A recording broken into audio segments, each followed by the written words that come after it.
Aroma busuk istana bersihkan Nasdem dari kekuasaan, lakon Jokowi masih kuat berkuasa hingga alasan mengapa harus Anies Agus alias AHY. Ya, bahwa yang dia khawatirkan oleh SBY itu karena dia punya salah satu kandidat loh di situ. Betul. Dikaitkan dengan Anies yang kemudian soal pemanggilannya ke KPK. Pertanyaannya adalah kenapa sih SBY harus risau kalau Anies yang dipanggil oleh KPK? Mestinya Nasdem dong yang risau duluan. Mestinya PKS dong yang basis konstituennya lebih ke Anies. Kalau saya sederhana menangkap, kenapa SBY agak gelisah kalau Anies misalnya hilir mudik. Kita nggak usah masuk substansi ke Partai Demokrat lah ya. Betul. Beliau ini Partai Nasdem yang hadir dengan kita ya. Ada kaitannya dengan Demokrat. Kalau Anies gagal maju, seperti yang dipersepsikan oleh Pak SBY, karena dijegal bolak-balik ke Kuningan misalnya, maka AHY sulit untuk berpasangan, untuk bisa maju di 2024. Tapi apakah cukup kuat juga kedua nama itu? Kalau dilihat pasang-pasangan, dua sosok ini kan dianggap sebagai dua figur di luar pemerintah yang punya potensi maju duet di 2024. Itu form di berbagai simulasi juga kuat. Artinya apa? Kalau Anies tak bisa maju, AHY tertutup pintunya untuk bisa maju. Karena hampir semua partai dan calon-calon lain di luar Anies ini kan tidak ada yang nyebut-nyebut nama AHY. Kita bisa cek di KIB nyaris AHY tidak pernah disebut. Ya, reshuffle itu kan domain dari presiden ya. Kapan beliau akan mengangkat dan memberhentikan menteri-menterinya itu sepenuhnya adalah domain dari presiden. Karena kita menganut sistem presidensial, maka menteri-menteri adalah pembantu dari presiden. Nah, maka kalau presiden inginkan hari ini reshuffle, ya semuanya ya harus bisa menerima itu, termasuk partai-partai isi dalam pendukung pemerintahan Pak Jokowi beserta Haji Ma'ruf Amin. Pertama, koalisi rapuh politik dagang sapi.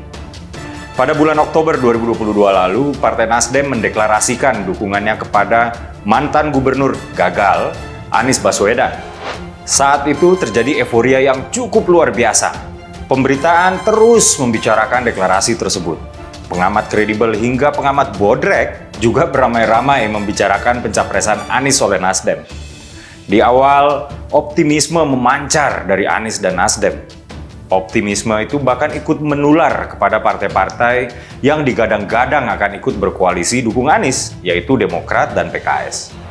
Nggak tanggung-tanggung, Nasdem saking semangatnya klaim bahwa koalisi dengan PKS dan Demokrat dalam pencapresan Anies ini bakal resmi terwujud pada bulan November.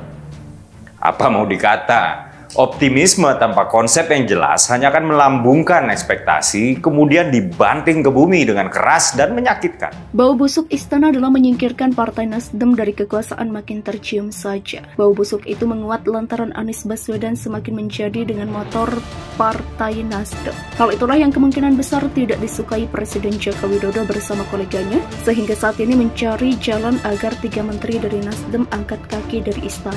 Pengamat politik Faisal Assegaf melihat bagaimana wacana pembersihan Partai Nasdem dari kabinet semakin santer, apalagi sinyal reshuffle dari Joko Widodo semakin kuat yang didukung rongrongan para pembisik orang nomor 1 di Indonesia. Dalam hal ini, Faisal menilai jika lakon yang diperankan Jokowi terbukti sukses, terutama dalam menyulitkan langkah dari Ganjar Pranowo yang jadi saingan berat Anies Baswedan. Nasdem bertempur di lingkaran kekuasaan dengan mempertahankan 3 menterinya, kata dia. Selain itu, dalam kacamatanya, Nasdem terus merangkul PKS dan Demokrat yang kemungkinan besar sudah setuju dengan maunya Agus Harimurti Yudhoyono alias AHY untuk mendampingi Anies. Sembari merangkul PKS dan Demokrat untuk menggalang dukungan rakyat pada Anies Agus melalui isu perubahan. Jelas Faisal. Faisal melihat jika AHY sudah masuk ring 1 dalam peta kekuatan PKS dan Demokrat yang di masa lalu dikenal sangat intim. Mengapa Anies Agus? Kedua sosok sudah disepakati PKS, Nasdem, dan Demokrat sejauh ini tidak ada perubahan. Peran JK dan SBY sudah deal dan final. Demikian terangnya. Bukan itu saja, partai lain di luar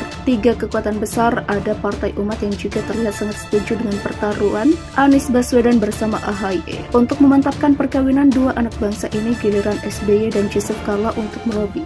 Di luar soliditas perubahan yang terus bergerak, Ganjar kebanjiran hujatan, Selain dinilai mengganggu PDIP, di sisi lain terjebak banjir beneran. Sementara Ganjar yang dicegal, Prabowo Subianto dan Puan Maharani beda lagi. Mereka berdua dilematis, yang diuntungkan adalah Anies dan AHY. Nasib sama dialami Golkar, PAN, P3 dan PKB. Kata Faisal, arah mereka saat ini kurang jelas. Sementara Prabowo dan Puan gamang, deal politik nasi goreng terlanjur hangus sebelum disajikan.